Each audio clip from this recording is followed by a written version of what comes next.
नमस्कार, हरियाणा न्यूज का खास कार्यक्रम खबर गरम है देख रहे हैं आप और मैं हूं आपके साथ मुस्कान गंगराड़े। इस कार्यक्रम में हम बात करेंगे आज दिन भर की बड़ी खबरों की। तो चलिए कार्यक्रम की शुरुआत करते हैं।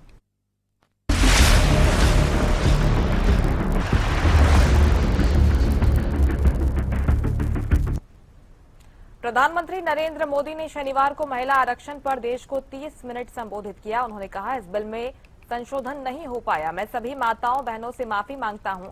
उन्होंने कहा, मेरे लिए देश हित सर्वोपरि है। जब कुछ लोगों के लिए दलहित सब कुछ हो जाता है, दलहित देश हित से बड़ा हो जाता है, तो नारी शक्ति को ही इसका खामियाजा उठाना पड़ता है। पीएम ने कहा कि कांग्रेस, टीएमसी, डीएमके जैसे विपक्षी दल इस भ्रूण हत्या के गुनहगार हैं। ये देश के संविधान के अपराधी हैं, नारी शक्ति के अपराधी हैं। जिन लोगों ने आधी आबादी का अधिकार छीना, उन्हें इस पाप की सजा मिलेगी।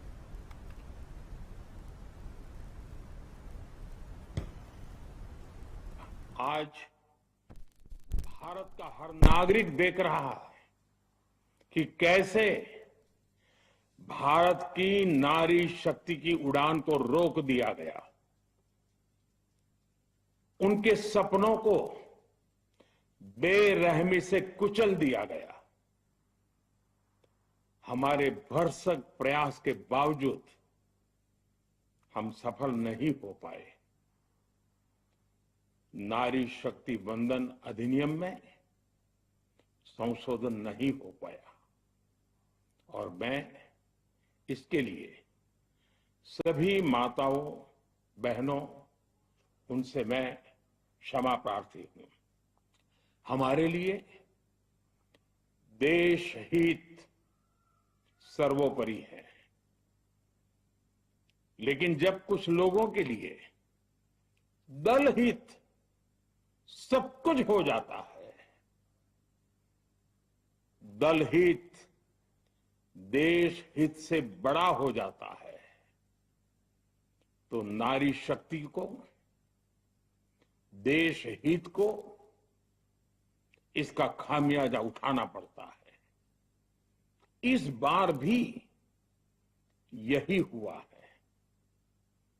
कांग्रेस, डीएमके, टीएमसी और समाजवादी पार्टी जैसे दलों की स्वार्थी राजनीति का नुकसान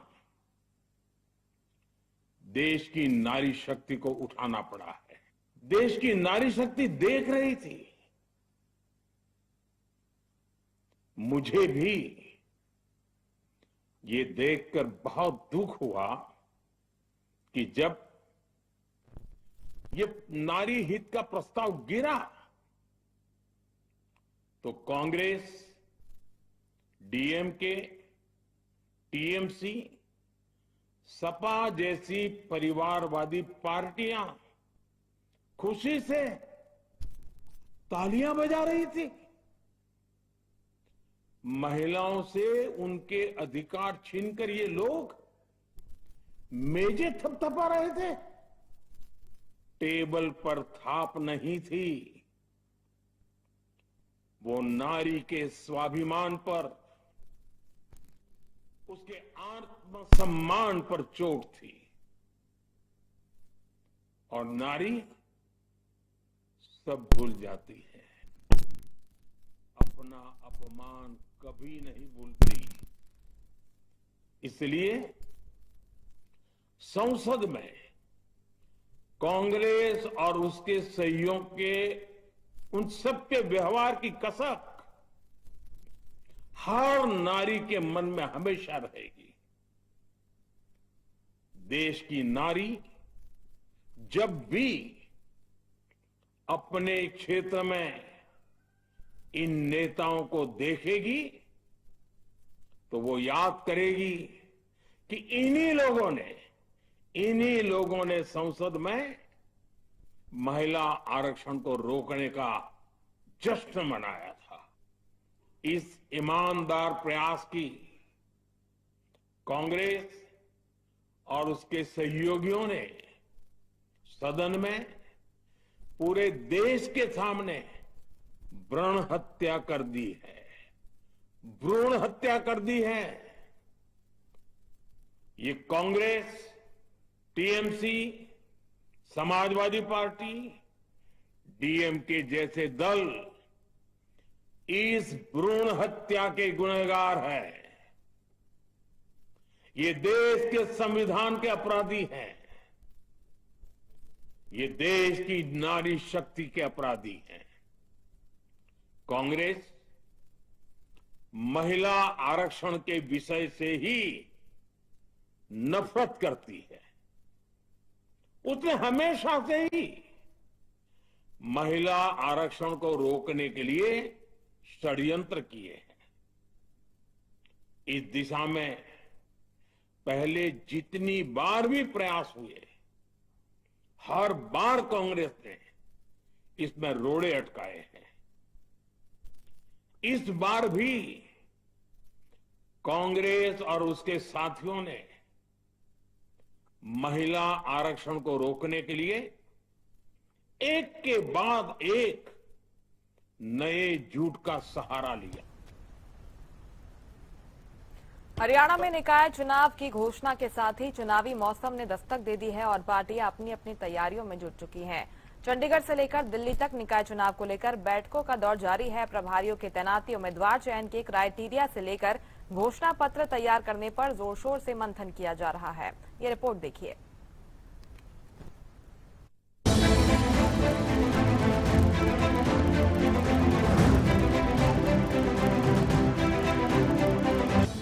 हरियाणा में निकाय चुनाव का शंखनाद होते ही राजनीतिक दलों में सरगर्मी बढ़ गई है और सभी पार्टियां अपनी चुनावी तैयारियों में जुट गई हैं। इसी कड़ी में भारतीय जनता पार्टी ने अपनी रणनीति को अंतिम रूप देने के लिए एक अहम बैठक की। प्रदेश अध्यक्ष मोहन लाल बड़ौली की अध्यक्षता में राज्य संकल्प पत्र निर्माण समिति ने अहम मुद्दों पर गहन मंथन किया। इसके अलावा रविवार को दिल्ली में होने वाली बैठक भी पार्टी की रणनीति को लेकर काफी महत्वपूर्ण मानी जा रही है। और आज हमने पंचकुला और अपना अंबाला, सोनीपत और ये जो निगमों के चुनाव के लिए जो संकल्प कमेटी जो हमने बनाई, उस संकल्प पत्र को भी आज हमने लगभग सा बैठक करके क्या क्या उसमें मुद्दे रहने वाले हैं सब पर हमने विचार मंथन कर लिया है। और कल हमारी चुनाव समिति की बैठक होगी।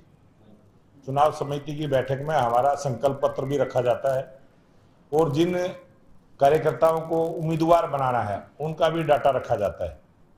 इन दोनों विषय को लेकर हमारे कल दिल्ली में बैठक है और दिल्ली की बैठक के बाद वो आगे की जो प्रक्रिया है, केंद्र की अनुमति जैसे ही होगी, केंद्र की अनुमति लेके और हम शीघ्र इस चुनाव में जो अपने उम्मीदवार हैं उनकी भी चयन प्रक्रिया को पूरा करेंगे और भारतीय जनता पार्टी के तमाम सभी कार्यकर्ता एकजुट होकर इस चुनाव को जीतने का काम करें। जो भी हम सिंबल अलॉट करते हैं निगमों के और परिषद का, ये चुनाव पहले भी पार्टी लड़ती रही है, लेकिन उसका अंतिम फैसला चुनाव समिति में होता है। वहीं कांग्रेस भी पीछे नहीं है। चंडीगढ़ में कांग्रेस की घोषणा पत्र समिति ने एक महत्वपूर्ण बैठक की। समिति के अध्यक्ष गीता भुक्कल ने दावा किया कि हमारा घोषणा पत्र केवल चुनावी घोषणाएं नहीं बल्कि हरियाणा की जनता के असल मुद्दों पर आधारित होगा। वहीं नेता विपक्ष भूपेंद्र हुड्डा ने नगर निगम चुनाव पर प्रतिक्रिया देते हुए कहा कि मेयर चुनाव सिंबल पर लड़ने का फैसला पार्टी की अगली मीटिंग में लिया जाएगा। हरियाणा प्रदेश कांग्रेस कमेटी के द्वारा जैसे ही निकाय के चुनाव डिक्लेयर हुए उसी दिन ही हरियाणा मैनिफेस्टो कमेटी का एक गठन कर लिया गया था। हमने उससे एक अगले दिन ही एक मीटिंग की थी। उसके बाद आज हमारी दूसरी मीटिंग है। आवश्यकता पड़ेगी तो हम फिर से एक मीटिंग करेंगे। बहुत सारे और साथी हैं जिन्होंने जूम के माध्यम से जुड़ के अपने सुझाव दिए हैं, जो एक दो साथी हमारे नहीं हैं। और पीसीसी ने ये कमेटी का गठन किया है। उसके बाद हमारा प्रयास रहेगा कि हम लोग जो है इस मैनिफेस्टो को लॉन्च करने की जो आगे की प्रक्रिया है उसको समयबद्ध तरीके से इसको पूरा करने का काम करेंगे। 3 बजे मीटिंग है, जा रहा हूँ मैं। काउंसिल भी सिंबल पे लड़ूंगा। काउंसिल नहीं हो कमेटी हो रहा है, कमेटी नहीं, काउंसिल का फैसला करेंगे आज। कॉर्पोरेशन का तो फैसला हो गया, सिंबल पे लड़ेंगे। आज मेयर का फैसला हो जाएगा, एक आध दिन में कॉर्पोरेटर्स का हो जाएगा। मेयर का फैसला करने के लिए अब 3 बजे दिल्ली मीटिंग बुला रखी, वहीं जा रहा हूँ। हरियाणा के निकाय चुनाव में मुकाबला अब और भी दिलचस्प हो गया है। बीजेपी और कांग्रेस दोनों की पूरी ताकत इस चुनावी समर में लगी हुई है। कौन होगा इस चुनावी जंग का विजेता, ये 13 मई को आने वाले नतीजे बताएंगे। Bureau report, Haryana news. Haryana का किसान इस वक्त दोहरी मार झेल रहा है। एक तरफ मौसम की मार और दूसरी तरफ मंडियों की अव्यवस्था। कई जिलों में अचानक बदले मौसम ने हालात बिगाड़ दिए। चरखी दादरी में तेज बारिश और ओलावृष्टि से खेतों में खड़ी गेहूं की फसल को नुकसान हुआ है। वहीं मंडियों में खुले आसमान के नीचे रखा अनाज भीगने का खतरा बना हुआ है। करनाल और फतेहाबाद में उठान की धीमी रफ्तार ने किसानों की मुश्किलें और भी बढ़ा दी हैं। ये रिपोर्ट देखिए।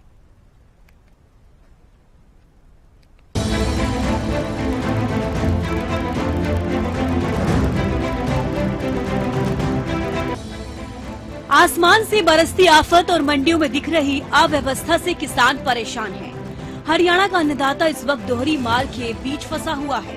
कहीं ओलावृष्टि खेतों में खड़ी फसल को तबाह कर रही है, तो कहीं मंडियों में सिस्टम की सुस्ती किसानों की मेहनत पर पानी फेर रही है। साथ ही प्रदेश के अलग अलग मंडियों में गेहूं की रिकॉर्ड आवक हो रही है। कई जिलों में लाखों मीट्रिक टन गेहूं मंडियों में पहुंच चुका है, लेकिन उठान बेहद धीमा है। गोहाना मंडी की बात करें तो यहाँ करीब 20 लाख क्विंटल गेहूं पहुंच चुका है, जबकि उठान महज 3% ही हुआ। उठान में देरी के चलते मंडियों के अंदर और बाहर जाम की स्थिति बनी हुई है। ट्रैक्टर ट्रॉलियों की लंबी कतारें लगी हैं। किसान और आड़ती दोनों परेशान हैं। आड़तियों का आरोप है कि उठान एजेंसी लापरवाही बरत रही है। वहीं पोर्टल से जुड़ी तकनीकी समस्याएं भी किसानों की दिक्कत बढ़ा रही हैं। फसल की बिक्री और भुगतान में देरी हो रही है। मंडी प्रशासन ने उठान एजेंसी को नोटिस जारी कर जल्द व्यवस्था सुधारने की भी बात कही। और वहीं इस मुद्दे पर नेता प्रतिपक्ष भूपेंद्र हुड्डा ने किसानों के मुद्दों पर एक बार फिर सरकार को घेरा। देखो, किसान के लिए तो बहुत दिक्कतों का सामना करना पड़ रहा है।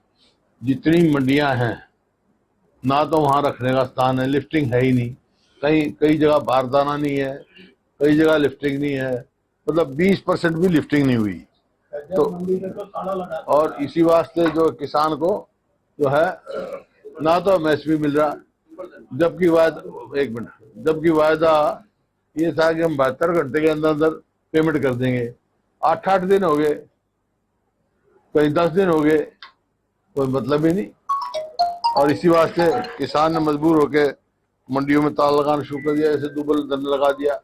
जितनी छोटी मंडियां हैं, चाहे बेरी हो, दुबलदन हो, महम हो, सांगी हो, पुलोई हो, कचूरा हो, और जिस किस्म की छोटी मंडियां हैं, सब वहाँ बुरा हाल है। किसान मतलब एक से एक नहीं वो बताते हैं।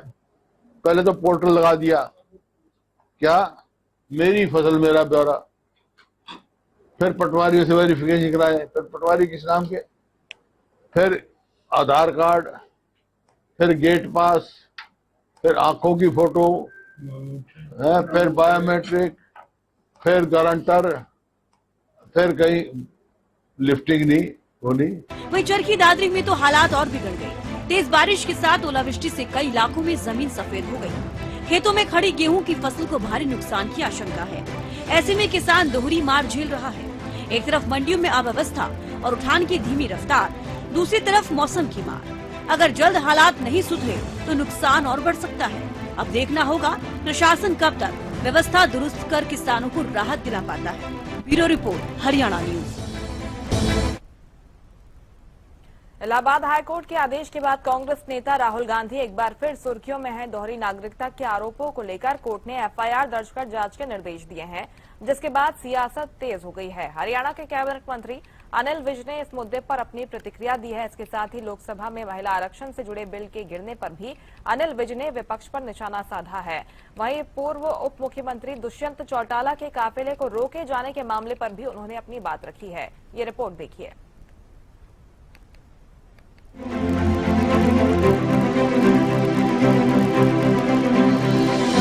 इलाहाबाद हाईकोर्ट के आदेश के बाद कांग्रेस नेता राहुल गांधी एक बार फिर चर्चा में हैं। कोर्ट ने उनके खिलाफ दोहरी नागरिकता के आरोपों को लेकर एफआईआर दर्ज कर जांच करने के निर्देश दिए हैं। इसी मुद्दे पर हरियाणा के कैबिनेट मंत्री अनिल विज ने प्रतिक्रिया देते हुए कहा कि कोर्ट ने स्पष्ट रूप से जांच के आदेश दिए हैं। उन्होंने कहा कि आरोप है कि राहुल गांधी ने लंदन में नागरिकता ली हुई है और अब पूरे मामले की सच्चाई जांच के बाद सामने आएगी। विज ने ये भी स्पष्ट किया कि फिलहाल कोर्ट ने केवल जांच के आदेश दिए हैं, जिसके बाद ही कोई ठोस निष्कर्ष निकलेगा। कोर्ट ने आदेश दिए हैं कि राहुल गांधी के खिलाफ दोहरी नागरिकता का एफआईआर दर्ज करके उसकी जांच की, क्योंकि ऐसा बताया गया है कि इनकी लंदन में भी इन्होंने अपनी कहीं नागरिकता शो कर रखी है। तो इसीलिए कोर्ट ने जांच करने के लिए कहा है, अभी कोई कार्रवाई करने के लिए नहीं कहा। लोकसभा में आरक्षण से जुड़ा बिल गिरने पर अनिल विज ने विपक्ष पर तीखा हमला बोला। उन्होंने कहा कि विपक्षी दलों के पुरुष नेताओं ने महिलाओं की शक्ति से घबराकर इस बिल को गिराया। विज के अनुसार ये बिल महिलाओं को अधिकार देने और प्रतिनिधित्व बढ़ाने के लिए था। विपक्षी पार्टियों के पुरुष महिलाओं की शक्ति से घबरा गए और घबराकर उन्होंने बिल गिरवा दिया, जबकि वो सारे हिंदुस्तान के पक्ष में बिल था। महिलाओं को रिजर्वेशन देने का बिल था और डिलिमिटेशन करने का बिल था। पूर्व उप मुख्यमंत्री दुष्यंत चौटाला के काफिले को रोके जाने और बदसलूकी के आरोपों पर भी अनिल विज ने प्रतिक्रिया दी। उन्होंने कहा कि ये बेहद गलत है। विज ने कहा कि कानून व्यवस्था बनाए रखना सरकार की जिम्मेदारी है, लेकिन साथ ही सभी का मान सम्मान बनाए रखना भी जरूरी है। ये बड़ी गलत बात है। कानून व्यवस्था को दुरुस्त रखना सरकार का दायित्व है, लेकिन सबके मान सम्मान की रक्षा करना भी सरकार का ही दायित्व। तो कुल मिलाकर राहुल गांधी पर कोर्ट के निर्देश, महिला आरक्षण बिल पर सियासत और दुष्यंत चौटाला मामले को लेकर मंत्री की प्रक्रियाएं सामने आई हैं। अब इन मुद्दों पर आगे की राजनीति और जांच क्या मोड़ लेती है, इस पर सभी की नजर बनी रहेगी। Bureau report, Haryana news. Haryana में मानसून से पहले तैयारियां तेज हो गई हैं, जहां एक तरफ 18 और 19 अप्रैल को बारिश और ओलावृष्टि का अलर्ट जारी किया गया है, वहीं दूसरी तरफ प्रशासन जलभराव और पेयजल आपूर्ति को लेकर पहले से ही एक्टिव नजर आ रहा है। जल स्वास्थ्य विभाग के मंत्री रणबीर गंगवा ने पहले ही अधिकारियों के साथ बैठक कर हालात की समीक्षा की। वहीं मंत्री विपुल गोयल ने भी जरूरी दिशा निर्देश जारी किए हैं। ये रिपोर्ट देखिए।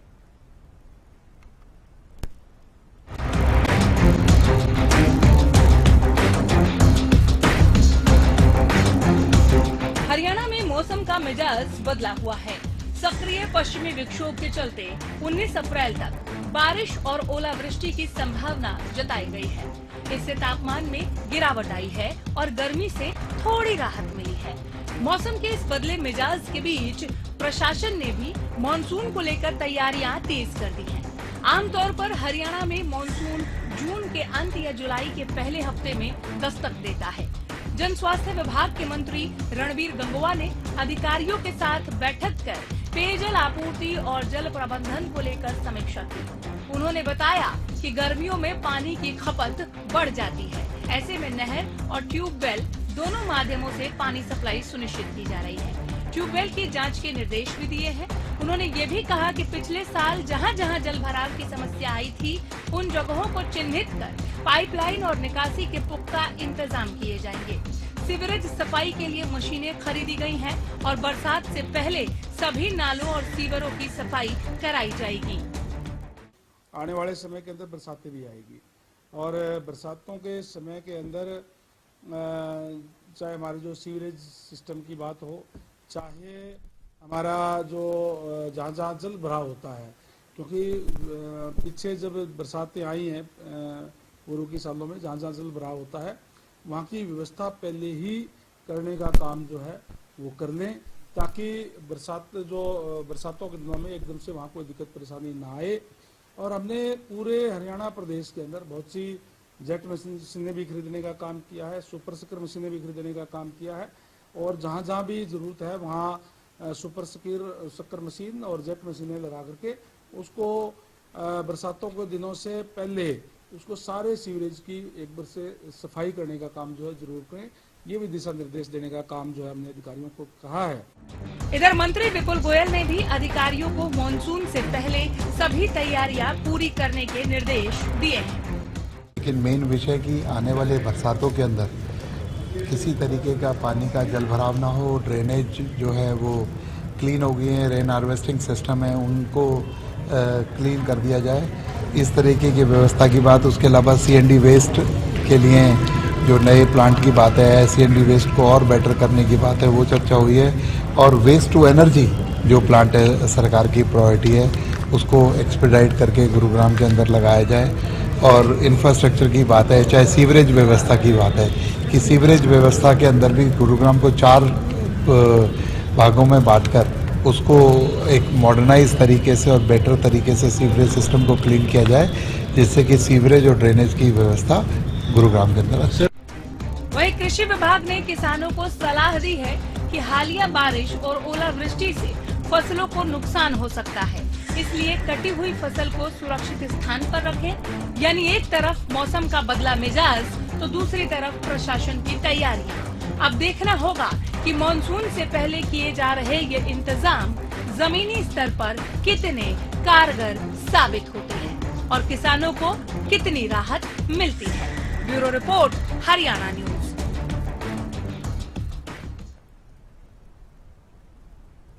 फरीदाबाद की एक यूनिवर्सिटी में छात्रों को मूलभूत सुविधाओं के लिए जूझना पड़ रहा है। हालात ऐसे हैं कि पीने के पानी तक की व्यवस्था ठीक नहीं है। छात्रों को पानी खरीद कर पीना पड़ रहा है। वहीं खराब पड़े टॉयलेट भी बड़ी समस्या बने हुए हैं। करीब 6000 छात्र यहां पर पढ़ाई कर रहे हैं, लेकिन सुविधाओं का अभाव उनकी मुश्किलें बढ़ा रहा है। हालांकि यूनिवर्सिटी प्रबंधन जल्द ही समाधान का दावा कर रहा है। ये रिपोर्ट देखिए।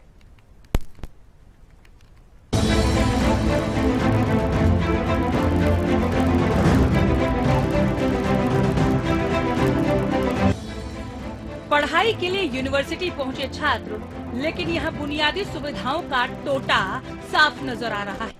फरीदाबाद की इस यूनिवर्सिटी में पानी की समस्या इतनी गंभीर है कि छात्रों को पीने का पानी बाहर से खरीदना पड़ रहा है। सिर्फ पानी ही नहीं, यूनिवर्सिटी के टॉयलेट भी बदहाल हालत में हैं। कई जगह टॉयलेट खराब पड़े हैं, जिससे छात्रों को रोजाना परेशानी का सामना करना पड़ रहा है। गर्मी का मौसम है और ऐसे मौसम में अगर पीने का पानी ना मिले तो कैसी बीतती होगी, ये आप आसानी से अंदाजा लगा सकते हैं। हम बात कर रहे हैं फरीदाबाद की जानी मानी यूनिवर्सिटी JC बॉस जो यूनिवर्सिटी YMCA, इसकी बात कर रहे हैं। और यहाँ पर भी अभी पानी की किल्लत बनी हुई है। तमाम छात्रों को पीने के पानी की किल्लत हो रही है। हालांकि जो यहाँ का प्रबंधन है उनका दावा है कि जल्दी उसको ठीक कर दिया जाएगा। और साथ ही ये भी बताया जा रहा है कि जो TDS है फरीदाबाद का वो बहुत ज़्यादा होता है, इसलिए परेशानी जो है हो रही है, लेकिन जल्दी उसमें सुधार किया जाएगा। लेकिन पीने के पानी के साथ साथ यहाँ जो टॉयलेट बने हुए हैं उनकी भी व्यवस्था पूरी तरह से चरमराई हुई है, जिसके कारण छात्रों को काफ़ी परेशानी झेलनी पड़ रही है। कई बार शिकायतें भी उनकी तरफ से की गई हैं, लेकिन कोई समाधान अभी तक नहीं हो पाया। हालांकि जल्दी समाधान करने का दावा प्रबंधन की तरफ से किया जा रहा है, लेकिन गर्मी में अगर पीने का पानी ना हो तो कहीं ना कहीं काफी परेशानी का सामना करना पड़ता है। और ऐसे में जब यहाँ करीब 6000 छात्र हैं जो फिलहाल शिक्षा ले रहे हैं, लेकिन छात्रों की परेशानी तमाम जो प्रबंधन है उनको भी पता है, और उसके बावजूद भी उसका कोई समाधान ना होना, लगातार वो जो प्रॉब्लम है वो बनी हुई है। चाहे सीवर लाइन की बात करें या फिर पीने के पानी की बात करें। देखना होगा कि यूनिवर्सिटी प्रबंधन कब तक इस पर संज्ञान लेता है और जो छात्र यहाँ पर शिक्षा ले रहे हैं उनको कब तक राहत मिल पाती है। करीब 6000 छात्र इस यूनिवर्सिटी में शिक्षा ग्रहण कर रहे हैं, लेकिन मूलभूत सुविधाओं की कमी उनके लिए बड़ी चुनौती बन गई है। छात्रों का कहना है कि बार बार शिकायतों के बावजूद हालात में कोई खास सुधार नहीं हुआ। वहीं यूनिवर्सिटी प्रबंधन का कहना है कि समस्याओं को गंभीरता से लिया गया है और जल्द ही इन्हें दूर कर लिया जाएगा। टॉयलेट में जो ये थी ना, मेरी JE से बात हुई थी तो उन्होंने बताया कि जो है कि बाकी नीचे ऊपर लाइनें हैं, वहाँ कहीं प्रॉब्लम है, कहीं ब्लॉकेज है। एक टॉप फ्लोर जहाँ प्री फैब्रिकेटेड है उनको हम ठीक करवाने लगे हुए हैं। वो 1 या 2 दिन में वो ठीक हो जाएगी, ब्लॉकेज दूर हो जाएगी। अदरवाइज पानी का अगर आप ग्राउंड फ्लोर में मैंने आपको चेक कराया है, वहाँ पानी ठंडा आ रहा है। और फर्स्ट फ्लोर में अभी पानी का देखा कि वो ऑफ था वो बटन। अब देखेंगे अगर कोई होगा तो मैं आपको श्योर करता हूँ कि वो जल्दी से जल्दी उसको ठंडा पानी आपको प्रोवाइड कर दिया जाएगा। और कोई भी ऐसी बच्चे को पीने की, क्योंकि पीने की हम भी खुद पानी पीते हैं, ताकि बच्चों को भी, हमारी सबसे पहली प्रायोरिटी है बच्चों को पानी सही मिले। अगर सही मिलेगा तभी, अदरवाइज तो अगर सही पानी नहीं होगा तो दुनिया भर की बीमारियां फैलेंगी। भी आती है, हम उसको साथ साथ करते हैं। वो उसका जो फीवर की प्रॉब्लम है, वो मेरी जेई से बात होगी, कहते हैं हम जल्दी से जल्दी उसका समाधान करें। सर ये लेवल का, ये जो बता रहे हैं लेवल का इशू है, जहाँ पर यूनिवर्सिटी के पानी और बाहर के का लेवल का इशू है, जैसे ही वो हो जाता है उसके हिसाब से। तो एक तरफ छात्र बुनियादी सुविधाओं के लिए परेशान है, तो दूसरी तरफ प्रबंधन जल्द समाधान का भरोसा दे रहा है।